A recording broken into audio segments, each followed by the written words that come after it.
Hi everyone. Oh, can you hear me? Hi guys. I'll just get started. I think a few people are still filing in. Hopefully they should be able to catch up. So today I want to share with you something that I've been thinking a lot about recently, and that is how we can build better web APIs, how we can build web APIs that better embed themselves into the fabric of the web. So I'm going to show you today a couple of things that I've been thinking about and pondering and even trying in production. So before I get started, I'm just going to introduce myself. So I'm Amy. I work at a company in Wellington called Green Button. And what Green Button does is we work in the high-performance computing space, and we're all about pushing people's workloads, high-performance computing workloads, up into the cloud in an on-demand fashion. And recently, we've been undertaking the task of creating a new RESTful web API. And the things that this kind of web API does is it submits workloads to the cloud, it monitors the workload as it moves through the cloud, and then it allows you to download the outputs at the end. When we started building this API, we had one thing on our mind, and that was, how do we build APIs that don't suck? Like, we want to write good software. So what makes a good web API? How do we do this? So a quick trip to Google, and we soon discovered that everybody's talking about RESTful web services. And this is where I discovered that the hardest thing about building great web APIs is this phrase: that's not RESTful. You know what? I don't think that's particularly helpful. The phrase RESTful actually means so many different things to so many different people that it's really hard to see the wood from the trees sometimes. We just want to write good code, right? So I couldn't help but wonder as well, like, if I'm writing a RESTful web service, does that automatically mean that I'm writing good software? Am I solving my problems in the way that I should be?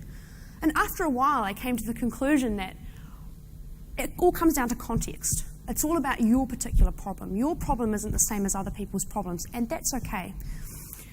So as far as public web APIs are concerned, so by public I mean publicly accessible, not within your business, but for anybody to really consume, or perhaps within your business, but for people to widely consume. I think we can kind of categorize great APIs into a few categories here. So the properties that a great web API has is that it's really accessible to the masses. It provides a suitably low barrier to entry for our consumers to start working with the API.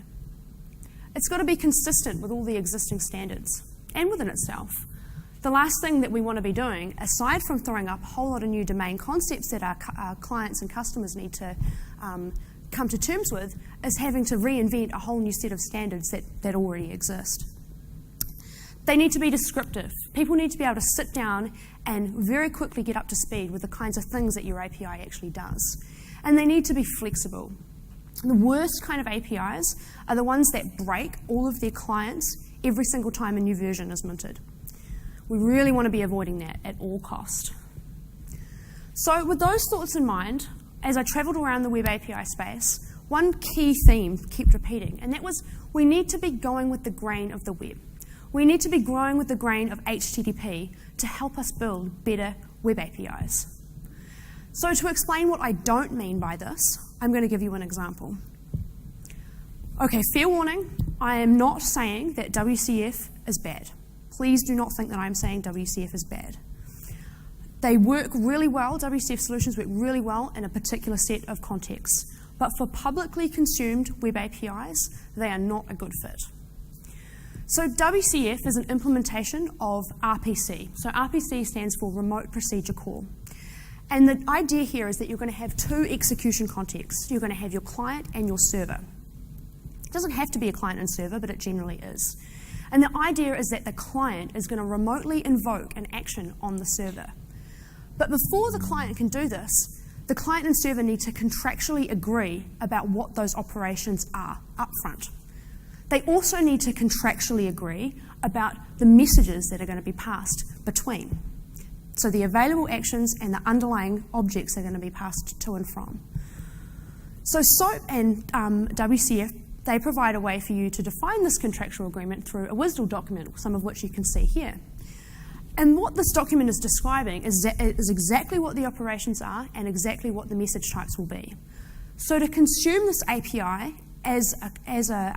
perhaps over HTTP, I first need to download this document, understand what it means, and then generate a whole bunch of client proxy code in order to interact with the service. So when you're in Visual Studio and you go add new service reference, that's what this is doing. So the problem here, in the context of a public web API, is that this is not really ticking any of the flexibility or accessibility boxes. If you've ever tried consuming one of those WSDL documents from Objective-C, for example, you're going to be in for a fun time. So we don't want our clients to have to understand this complex document before they can even start using the API. And we also don't want to get them into a situation where if we want to add an operation and we change that document, that those clients break. With WCF and SOAP, you are very tightly coupled to the server. Your clients are inherently very tightly coupled to the server. And in some situations, that's perfectly fine. So the second reason why WCF is a poor fit for public web APIs is because it's not consistent with HTTP. So sure, you can use HTTP to surface your WCF service, but that doesn't mean that it's actually leveraging some of the features that HTTP provides. So an example of this is that SOAP APIs or WCF APIs, they generally have this kind of one addressable endpoint, right? And you kind of just poke different colored sticks into the endpoint, and those are your message types, and they're going to invoke actions. The problem with this is that you can't cache anything that goes through that endpoint. You can't use features like HTTP cacheability, which is a great feature for public web APIs. It's a great way to scale your API. So that's completely out of the question.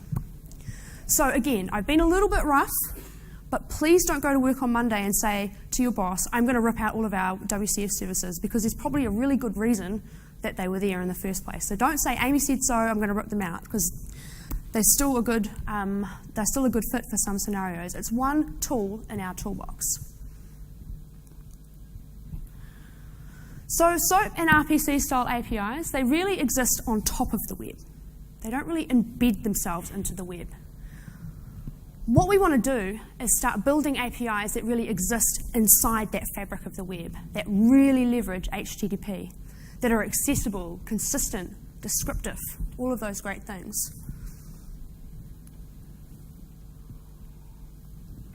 So the very first step that we can take to start moving towards moving away from this RPC, this action-centric model, is that we can start moving towards a more resource-centric model. So these kind of APIs are driven around key concepts rather than kind of a sea of possible actions. So what are resources? They're things, right? So it's a book, it's a person, it's a tweet. They are not your database tables. They're the entities which make up your domain, not your storage model. So in an HTTP API, we don't define our entities with the IDs that they have in storage.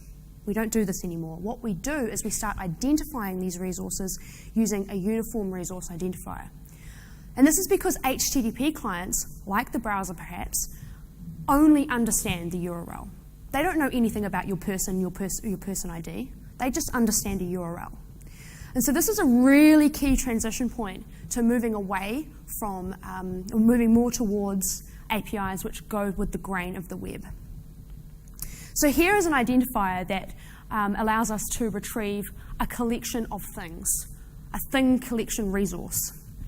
And in this example, we're using an identifier to retrieve a particular item from that collection. So now we have these resources that are identified by URIs. How do we actually act on them? Well, because we're moving away from, we're moving more towards this model where we're leveraging HTTP, each of these URIs are going to be able to be manipulated by many HTTP verbs at once. So how would this look? Okay, so basically what we're going to be doing is applying a verb to a noun or a verb to a URI. So perhaps we'd like to see a list of albums. We're going to do an HTTP GET request to the albums collection resource. If we want to get a single album, we're going to do a GET to that particular identifier for that album. If we want to add an album, we can use POST to upload an album to the collection. If later on we realize that the metadata was kind of incorrect that we originally loaded, we can also use a post on that particular resource identifier for the album we uploaded to amend that information. So another way to create objects is to use put. So the idea with put is that if this is giving your client the ability to explicitly name that identifier. So the client is going to decide that I want my Epic MP3 to live under this namespace. Obviously you need to support this, but the client will expect that forever after, once they've uploaded Epic MP3, that it will be available to get on that uniform resource identifier. You can also use put to completely replace with no side effects. And lastly, if you decide that your song is not so epic, you can actually delete it with HTTP delete. So there's a whole bunch of other HTTP verbs that you can use, and you're probably going to get various mileage out of some of these. So some that I found particularly helpful have been head and options. So head is really good for implementing cacheability, for example. So with head, clients are going to send a head request on a particular URI, and what's going to come back is just a set of headers. Headers that describe things like, has this entity expired? Do I need to get it again? All of those kinds of things. And options is really useful when you are implementing cross-browser, cross-origin support. So the idea here is that somebody's going to send an options request to one of those URIs, and the server is going to respond with, you're allowed to get this resource, you're allowed to put to this resource, and you're allowed to delete to this resource, or whatever the API actually supports. Okay, so that was like a 30,000-foot view into HTTP web APIs. What's the state of play here? I think we're starting to tick some boxes. We're exposing resources, these key concepts over HTTP rather than a possible sea of actions. We've become accessible. We're embracing HTTP. We're embracing ideas like URIs and HTTP verbs. And because of that, we're becoming really consistent with the standard and really easy to use. But I wonder, can we go further? So when I look at this quite small list of possible actions that I can take against an API, I start to feel a little lost. I feel like the intent of the API is easily lost in translation. What do I need to do first? Where do I start? Then what do I do? Where do I end up? How do I get value out of this API? It's probably just me, but I really tend to get confused, especially when we add more resources, each manipulated via HTTP verbs. So I can use HTTP to interact with this wonderfully designed resource-oriented API, and I might be able to get some domain knowledge from looking at the kinds of words that are being used. Well, I obviously know it's about music. And perhaps I can derive some information about the URI structures that are being used. Often they're quite hierarchical. But I'm still not 100% sure about the order of the calls. Where do I start? What do I do next? And so to answer this question, what API designers typically do is they say, we've got a great website, we've got heaps of documentation on it, go and read the docs and write your client. So you go away and you read the docs and you soak in all of this domain knowledge about how to use the API. And then you sit down to write your client and you bake all of that knowledge into the client. You hard code all of that knowledge that you have just gleaned out of the documentation into your client. So what happens if the stuff between all of those beautifully designed resources changes? What happens if the relationships change? What happens if parts of the workflow change? All of the inherent knowledge that you've just gained has been baked into the client. So if you're making an update to your API that changes some of those underlying assumptions that your clients have made, they are all going to break. Our only option is to just redeploy everything, fix all of the bugs and redeploy everything. So this doesn't really feel right. I said earlier that the suckiest of all the APIs are the ones that break their clients when new changes are minted. So we really need to start thinking about a way that we can shield our clients from changes over time. So what can we do? Well, there's actually quite a few things that we can do, and one of them is actually the subject of this talk. So before we get started onto that, let's just take a quick step back and take a look at how the internet works. So imagine a world where every time somebody added a new comment on Facebook or removed a photo of Facebook because it was pretty embarrassing, you had to download a new version of your browser so that you could use it. Like, I'm glad that we don't live in that world. The internet is a little smarter than that. So the changes, they're actually made on the server. Those state changes occur on the server, and the clients, they're served new representations of the current state. So to demonstrate this, I have a little demo.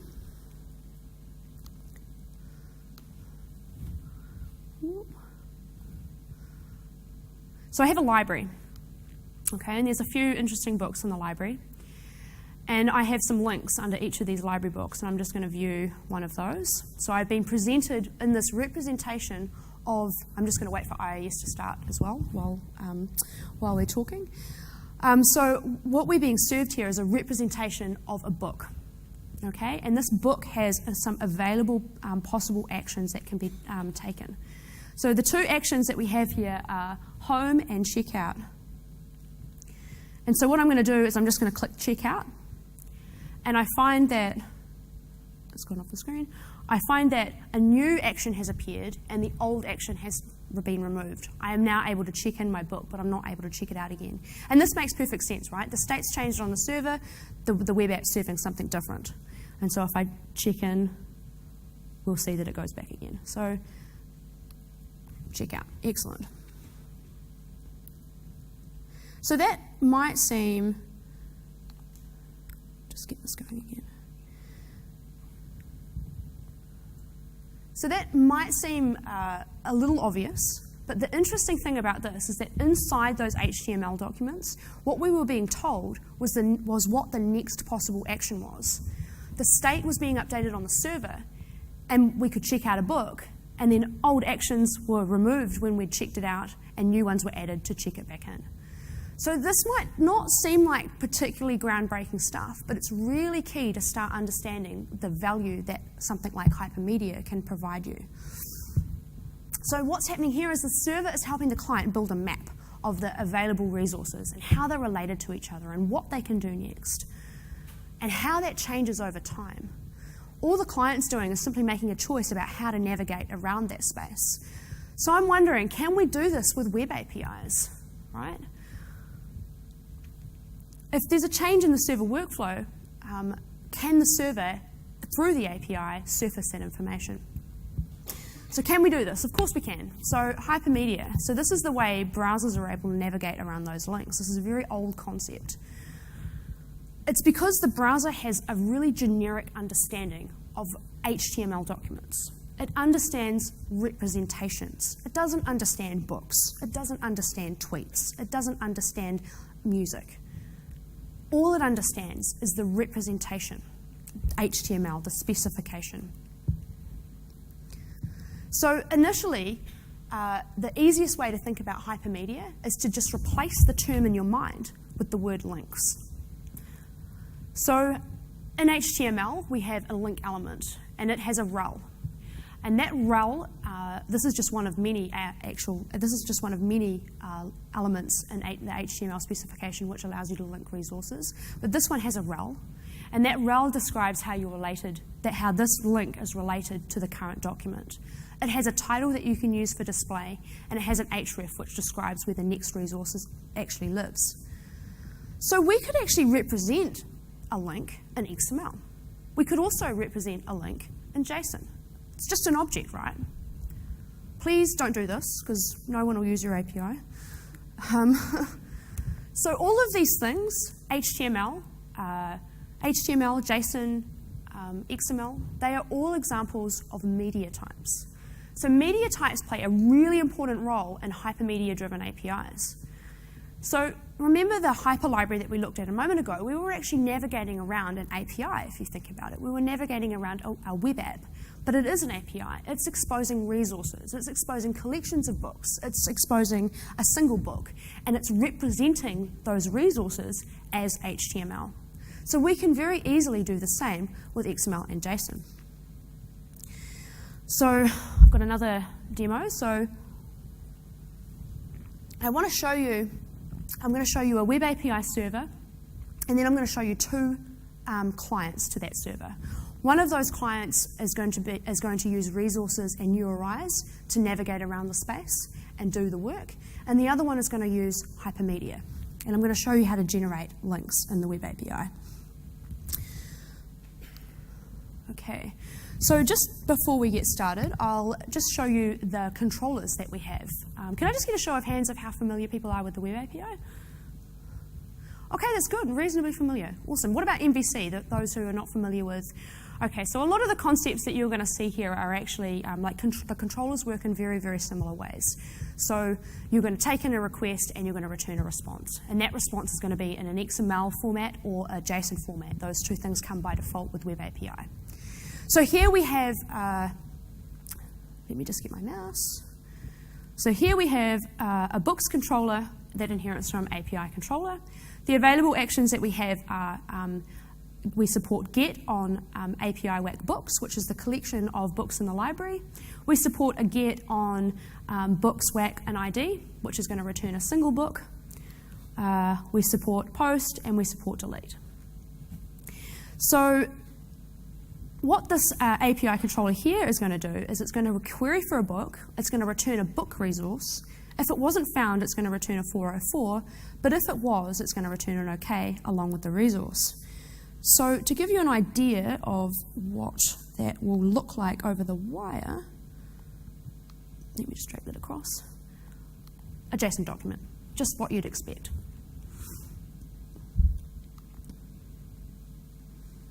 Okay, so let's take a look at the client now. So what I've got here is a console application, and this console app is actually going to host our server. It's going to host our server and it's going to also run our client. So the principles are exactly the same, but what we've got here is we've got an HTTP self-host. So this is a Web API concept. It allows you to spin up, this is the configuration for the host, sorry. So this allows you to define how the web server in memory is going to run. We're going to give it a URI. We're also going to give it our own set of configuration. So we're going to add things like routes. We're going to add things like media type formatters. We're going to set up our dependency injection at this point. I won't go into that. And then we're going to say, create a new server, give it the config, and then open async and wait. So that's just going to sit there and wait for requests to come into the web server. The next thing I'm going to do is start the demo, the first demo. And that's going to run through and send requests to the server, and the server will respond. So before I run the demo, let's take a look at what the first demo actually is. So it's actually a library explorer. And so the idea here is that we have a library API client and a book bag. So the API client is going to represent all of the functions that we can do against our API, the calling of to the server. And the book bag is basically a collection. It's a collection that we're going to put in all of the books that we check out from the library so that we can keep track of what's checked out and what's not checked out so we know what to do next. So I'll just give you a quick run into the API client. So if we drop down to get all library books, so what this is going to do is it's going to create a new HTTP client and a using statement. It's going to have a base address, which is the address of the server. And then we're going to do a get on the list books relative URI, which is a constant that I've defined at the top of the file, which I'll return to in a moment. We're going to await that. Once that's returned, we're going to read out the result, and we're going to deserialize that into a books resource that we're going to use on the client. So now the interesting things that I want you to note about what's going on here is this. So the client, it needs to know about the URI structures. It needs to know what actions are available. So this is kind of what I was talking about things being hard-coded into the client. This is the complete set of information that this client has. These are the URI structures. The other thing that it has is it knows about the resources that it's deserializing out and interacting with. So it kind of has some information about the types. And the last thing that it has, if I switch back, is it has a book bag. So the server is actually going to keep track of what books are checked in and out, and so is the client. The client is going to keep a record of what books it's checked in and out, but the server already knows that. So we've kind of got a bit of duplication of state going on here. So I'll run the API, run the demo. It's reasonably simple. I'll have to move it onto the right screen.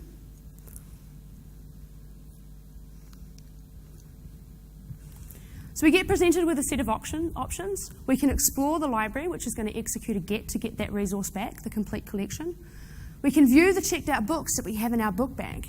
We can return books from that book bag via the API, and we can exit. So I think we'll just go for a bit of an explore. It's going to go away and do a get request. I'm not displaying the JSON result that's coming back here. I'm formatting it nicely for you. So we've got a list of books. What book would we like to view? Okay, well, I'm quite interested in viewing, well, maybe the Little Book of Pants. That's pretty cool. So that's going to go away and get that particular resource. And then the app is going to say, oh, you haven't checked out that book. Maybe you would like to check it out. I'm like, okay, well, that sounds reasonable. I'm going to check it out. And then we find that we have checked it out. The API comes back and says, cool, that's successful. I'm going to view the checked out book. So this is my book bag, and I've checked it out. Brilliant. Okay, so what happens if I go back and explore the library and try and recheck out the book? Check it out. Before it even goes back to the client, it's actually going to check the book bag and say, have you checked it out? Oh, you've checked it out already. We won't let you do that. That's cool. So we'll return the book now. And we'll just make sure that that actually has been returned. It has. Excellent. Okay, so we'll leave this place. So what happens if after this client has been built that checks library books in and out, what happens if the library decides that people aren't paying their fines and they're just checking out heaps of books? What do we do, right? So the library comes to you and says, we need a new feature on the API. We want to enforce that when people check out books, if they have fines, they need to pay them before they can check out books. So what I'm going to do here is I'm just going to... So I have... this is something I prepared earlier. I'm just going to magically pretend that we now have fines on our account. So we have fines. I'm going to run this client again, now that we have fines. It's probably going to start on the other screen, which it is. I'm going to explore the library. I'm going to try and check out the Little Book of Pants. Could not check out the book. Okay, well, maybe I'll try and check out another one. Couldn't check out the book because I've got fines. But I don't know that. Oh, sorry. As a client, I don't know that information. That information has changed, and I am not aware of that. There was no way of me to discover that information. I've got those URIs hard-coded into the app, and now we have a new piece of functionality that we need to support. This app is actually broken. So we'll just exit that. So what happens? What would happen if we could write our API in a way that, we'll write our client in a way that was able to actually follow links, that it was able to be surface links via the web server, and the client could just navigate around? What would happen then? So what we can do is we can actually embed links inside the API, and I'm going to show you what that's going to look like. If I can find my mouse. I'll just quickly go back to this web app. I'm just going to use books. I'm just going to use the browser to navigate, to do an HTTP GET to one of our API resources. It's actually going to come back as XML. So what we've actually got here is embedded inside this resource now is a collection of links. So here we've got an option, a link to say we can check out this book. And we've got an option to return home. Now, home is an interesting concept. What if we were to go to API root?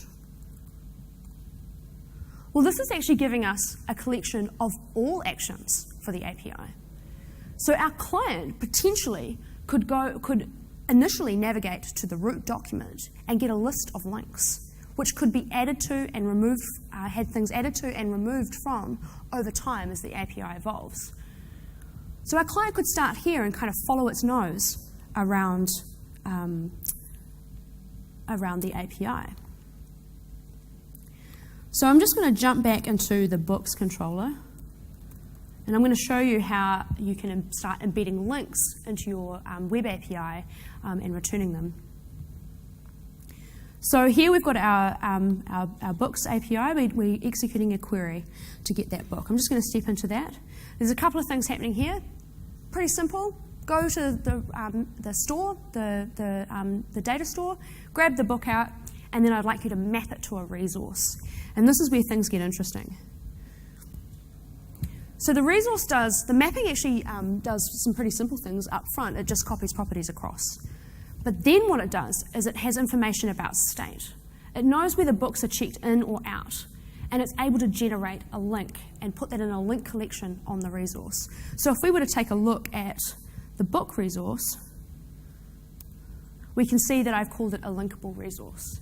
Now this is nothing that comes inside Web API. You can do this for free. It's just a class.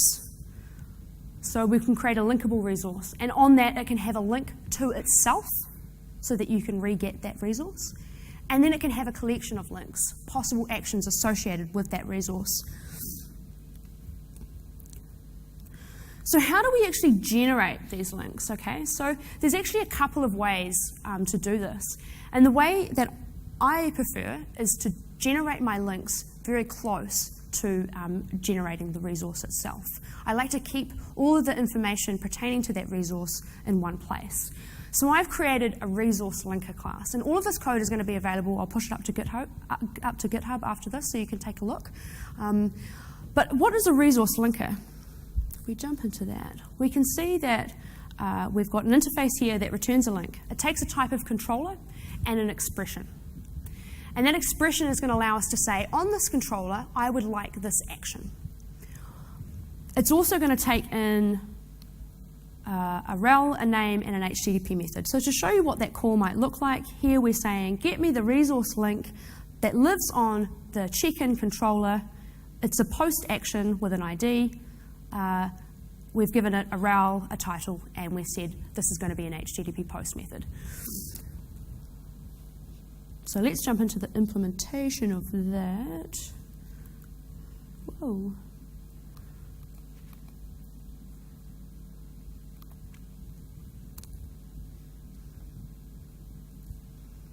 Oh, resharper. Yes.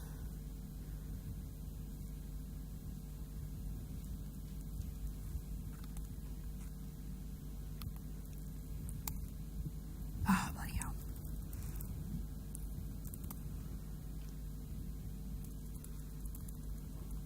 Excuse me while I just fail in Visual Studio. Okay, cool. So here's the resource linker. This is the thing that's going to actually generate the links. It takes in that expression and it knows about the controller that we're going to act on. In a nutshell, what this method is going to do is a little bit of reflection, and then it's going to use the routing table, the Web API routing table, to match up a controller and an action to a defined route in the table, which is really nice because it means that you can change all of your routes as your API evolves, and you're not using strings. They're all going to magically just follow along. So what we're going to do is reflect the route name for the API action. So we're going to look into the expression. I won't go into this. You can take a look at the code on GitHub later. We're going to reflect into that API action. We're going to find out what the method name was. We're going to determine what the controller name was, and then we're going to say, hey, route table, can you please grab me that URI template? Once we have the URI template, what we're going to do is we're going to get the information about the parameters that have been passed in, and we're going to bung the two together to come up with a fully formed URI. So the other way that you can generate links is you can use what's called the URL helper, and that's actually available on the API controller. The reason that I don't like to do this is because it means that you're generating links inside your controller, and I like to keep my controllers very, very small and to the point.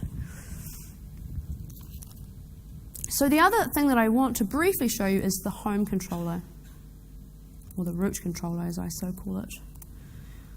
So it has a query handler, it's going to go away, and in much the same way, it's going to generate a whole bunch of links. And so when we go to the root, we're going to get a resource back with a list of links that allows us to get all the library books in the library, check in library books, and check out library books. So let's take a look at what the client's going to look like.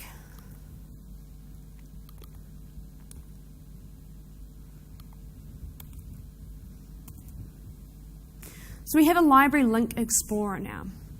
And so this is going to be a much more general purpose client. It knows how to interpret links. It knows that you have a JSON object being returned, and it knows how to traverse that JSON object to look for links.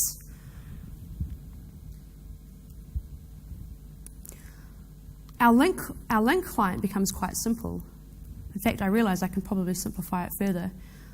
It's simply going to create, it's going to use dynamic. So it's not going to know what the types are. It has no clue what the types are. It's going to spin up an HTTP client, and it's going to, I've ensured that there are going to be a method available and an href available for it to follow, and it's going to execute get, put, post, or delete on that particular href.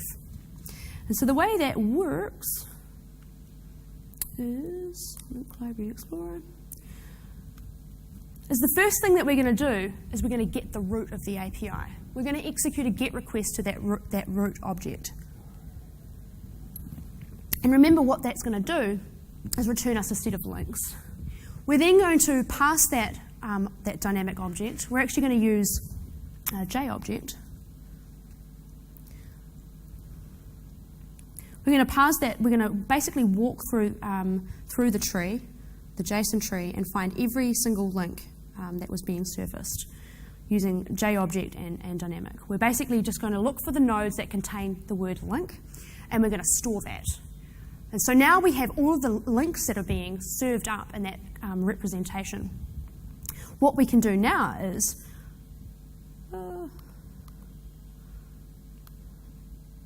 once we have those links, what we can do is we can surface that to the client. The client can make a decision about what link they want to follow, and then we can just recursively repeat the process. Get an object, find the links, display the result, display the links, let the client choose. So before I forget, I just need to make sure that that we're not enforcing fines. So I'm going to turn that off, and I'm going to start the Hypermedia client with build errors and shitloads of warnings. Oh.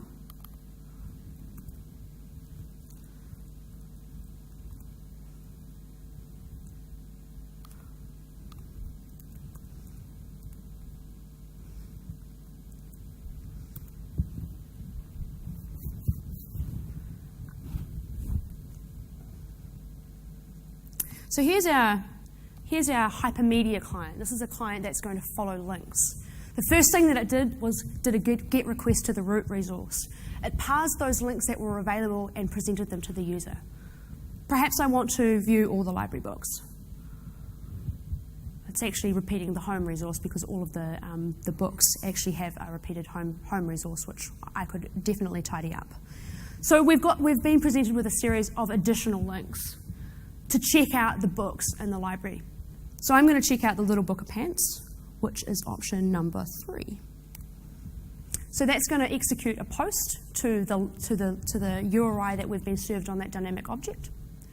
And then we're going to get back a response with a new set of links available to us.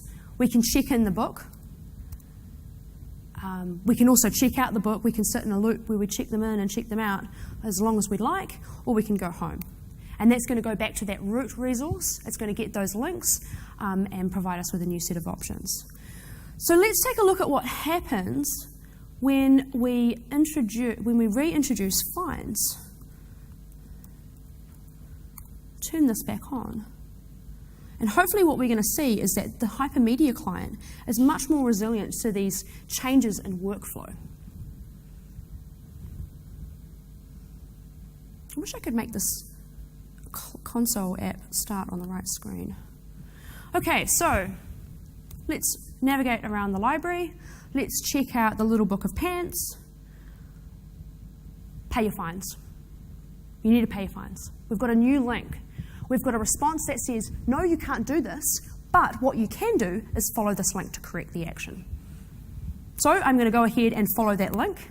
I'm going to execute a post to pay my fines. I'm not actually paying any fines. I'm just flipping that true-false value.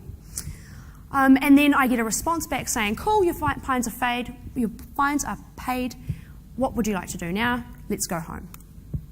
We can then get the library again, check out the little book of pants, and everything's successful. We now get given an option to check that book back in when we're ready.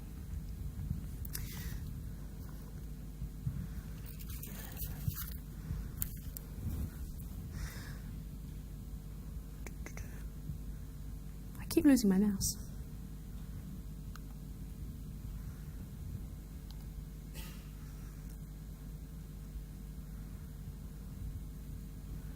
So by using links in our responses, by embedding these links in the responses, what we're actually doing is we're ensuring that we're shipping all of the information that we need to use for the API that's in band with the message. There's no out-of-band information anymore. All of that information is shipped within the API itself.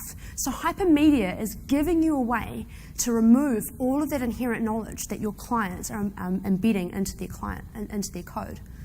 So links are going to show how resources are related to each other. They're going to show what the next possible actions will be. And they enable us to dynamically add and remove options as our API evolves over time, which we all know they do. They frequently change. Our understanding of a problem space frequently changes. So this is quite helpful. So it's great. It's amazing. It's like the get out of jail free card, right? Step 1, ship links. Step 2, profit. Well, not quite. So I hope you're starting to see that there are actually some practical problems that we need to think about here. Not everybody's going to be wanting to build clients that are these general purpose, recursing the document, finding the links, agreeing on a representation rather than the resources. It's because these Hypermedia APIs, they really need Hypermedia-driven clients to take advantage of them. They really need an agreement of, I will follow the links that you provide. And they also need to understand what the representation of a link is. So when I'm parsing a message body, right, what part of that body actually is a link? How do I know what part of the body is a link? Well, what that actually comes back to is media types. So media types are a way for you to provide, semantic meaning over things like links. In HTML, they provide things. They provide a representation for forms. So forms and links are 2 examples of what's known as hypermedia controls or hypermedia affordances. So what we've demonstrated here is a hypermedia link affordance. I could have demonstrated the forms just the same way. So this will allow you to, it's actually the correct way to do things like posts and operations like that. So the clients and the server, the thing that they're agreeing on is the generic representation, is the media type that they're passing between each other. So in the demo, we use JSON, okay? And so JSON is a really general purpose format. It doesn't really describe what the link looks like. So there are specifications out there. One of them is called HAL, H-A-L. And so it basically takes JSON and XML, which are both general purpose formats, and it provides a semantic meaning for links. So rather than application whack JSON, it would be application whack JSON plus HAL or HAL plus JSON. I forget which way around it goes. And the client knows that because it's a HAL response, that the links are going to come back in the body in a particular format. And that means it knows how to parse that document to find those links. So contrast this to SOAP and WCF. So what we were doing there is we were agreeing on the message types. We were agreeing on the available actions, and we were coupled to those. In the resource-centric API, what we were doing is we were coupling on the URIs. The client needed to know about the URIs. And in that hypermedia space, what we're actually doing is agreeing on a representation. So you can see we're actually moving up the chain of expression here. So as I move through, I'm talking about action-oriented APIs that are designed around these really granular actions. Resource-driven APIs, which are designed around domain concepts, which are exposed via URIs. And hypermedia APIs, which are really self-describing and evolvable. So these things, they don't really fit in a finite category.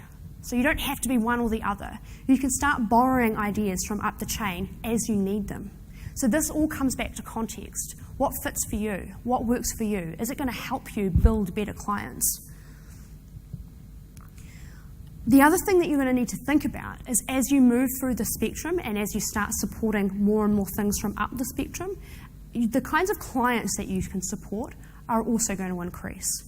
So if you build an API that's very action specific and very, very granular in its action, a SOAP or WCF service, for example, you're only ever really going to be able to support clients that are able to consume your API in that way. And as you move up the chain, as you start surfacing things like links and supporting media types like HAL, for example, you're going to be able to support clients that want to be able to navigate around your API space. So why would you link? Why would you use links in your APIs today? There are not really many hypermedia-driven clients that are out there. There are hypermedia-driven clients, I'm not going to lie to you, they're actually reasonably difficult to build. And that's because coming up with a media type is actually very, very hard.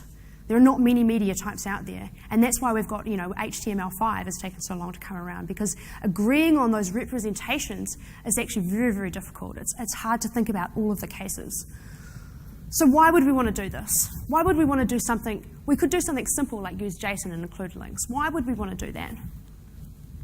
Well, one reason I can think of is that if we want to reduce the overhead of updating clients that are in our control. So, for example, I can see Hypermedia having really big benefits, really practical benefits in the mobile space. So can you imagine never having to go through the App Store approval process when you wanted to update your API? You could just add some links, and your client is able to follow those links and traverse its way around your API. The other benefit of that is that you won't end up supporting old versions of your API, because all of your clients will update the moment you deploy those changes. They just follow the links. Now, the other reason that I can think of is that runtime discoverability is a huge deal and a huge problem for you. And this normally comes down to the kind of architecture that you have. So at Green Button, we use links. So we use JSON and XML. So we use those general purpose formats, but we include links. And we have a lot of documentation around how to use links. But the idea is that our clients are going to follow those. And the reason is because our architecture, we can't guarantee the location of a resource ahead of time. We're spinning up machines in multiple cloud platforms and on Windows Azure, and Amazon, on OpenStack, and we're spinning up lots of different machines. We're spinning them up and down. We can't guarantee what the URI is going to look like at any given point. Our only option is to serve links, is to say when we know the location of your resource, we will give you that location, and then you can start querying on that location. So link relations have saved our butts at Green Button. So even if you're not seeing any immediate practical benefits from using Hypermedia in your API today, I would really strongly recommend that the next time that you're designing an API, just design with Hypermedia in mind. And the reason for this is because it really helps you start to tease out how your API actually looks, how it works over time, how resources are related to each other, and how do those relationships change over time? And how does it affect how your clients are going to use your API? It will really help you design and build a better API, even if you don't embed links from the get-go. So, as the builders of the next generation of awesome web APIs, we've got one concern, and that's building APIs that don't suck. Accessible APIs that are accessible via HTTP that expose really simple domain-specific concepts. Resources that can be interacted with in a very standard way by following the conventions of HTTP. Descriptive APIs, perhaps by the use of link relations. and flexible APIs that shield our clients from breaking changes over the lifetime of your API. So Hypermedia is one tool in your toolbox to help you do this. So you can achieve all of the things that I just talked about, the accessibility, the consistency, the descriptiveness, and the flexibility. You can achieve all of those things by looking at the way HTTP was designed to be used and looking at evolvable architectures like the web to help you better design your APIs. So please, the next time that you're designing an API, just go in with eyes open. Don't close your mind to Hypermedia because it actually might solve some interesting problems for you. And if it doesn't, that's also okay as well. Remember, it's one tool in your toolbox. Cool, so for better APIs, exist inside the web rather than on it. Thanks, guys. I will just mention that Glenn Block is actually working on a book at the moment, which is available on O'Reilly. It's in pre-release, so it's an unedited version, but it has lots of discussion around these topics and lots of discussion about the best way to do this inside ASP.NET Web API. So I would recommend checking it out. You do have to pay for it, but it's very good, even in its unedited format. So thank you.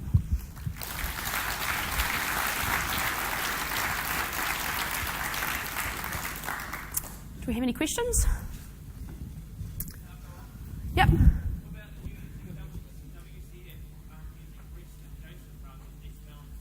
Oh, absolutely. You can if you can configure WCF to be more RESTful, absolutely. It's more the SOAP style, RPC style design. And as a side note to that, you can still build RPC style APIs using the web API. You can very easily, if you're not using resources and you're not conforming to that get, put, post, delete model, you're probably likely to be in the RPC kind of mindset, that very action-specific mindset. That was a good question. Any others?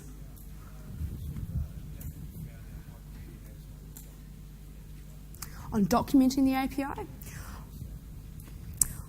You mean in terms of on our website when we're building our docs? So the question was what kind of impact it had, using Hypermedia has on our documentation on our website. Well, generally what we've said is this is what a link looks like. These are the reasons that we use links. And if you follow those links, here is the information that you can get.